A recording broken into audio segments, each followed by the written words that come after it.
All right, let's get to the latest now on the war in Iran. The U.S. military launched an intensified wave of attacks on Wednesday. It's the third series of strikes in 24 hours. Iranian officials said at least 7 military members died in the attack. And tonight, President Trump set to deliver a rare primetime address to the nation after reversing course on a plan to temporarily halt vehicle stops by immigration agents after 2 fatal shootings by ICE. So a lot could come of that address tonight. We'll have to wait and see. NBC's Barr has more from Washington.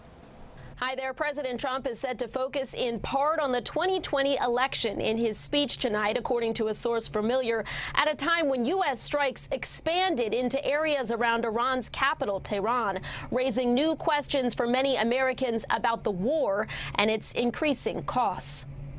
President Trump is preparing to address the nation tonight in a moment when the war with Iran is heating back up. The U.S. struck Iranian military targets twice on Wednesday, and Iranian state media said Iran fired back against U.S. bases in Kuwait and Bahrain.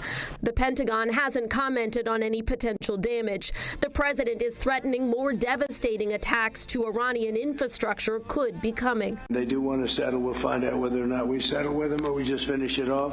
But a source familiar with tonight's primetime speech says it will focus at least in part on election integrity and some of the administration's findings on President Trump's 2020 election loss to Joe Biden. It's really, really big news, and our country has to shape up.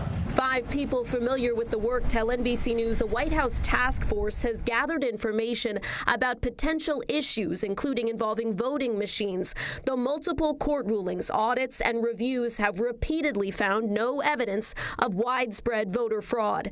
That as President Trump reversed the Department of Homeland Security's pause of ICE traffic stops, calling them one of ICE's most important and effective crime-fighting tools.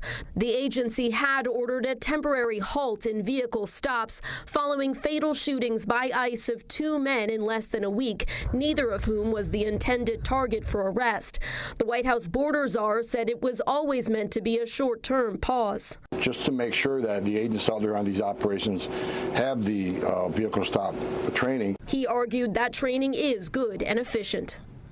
In one positive sign out of Iran, President Trump announced an American citizen wrongfully held since late 2024 was allowed to leave the country safely. The president said the United States appreciates the gesture of goodwill by Iran. In Washington, I'm Barr. Back to you.